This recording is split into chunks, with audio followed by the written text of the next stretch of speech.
আরে তুমি বললে তোমাকে খাওয়া হয়ে গেল। আরে তুমি বললে তুমি খাওয়া হয়ে গেলো, সেটাই বলছো।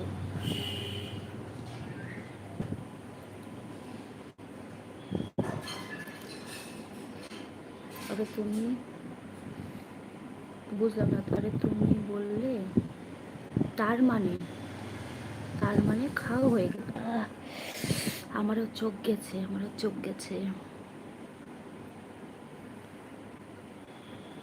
আরে তুমি বললে তার মানে খাওয়া হয়ে গেছে। হ্যাঁ হ্যাঁ, ঠিক ঠিক। মানে আমি বলেছি তাই তোমার খাওয়া হয়ে গেছে। খুব লেটে বুঝলাম গো ভাই। আবার কি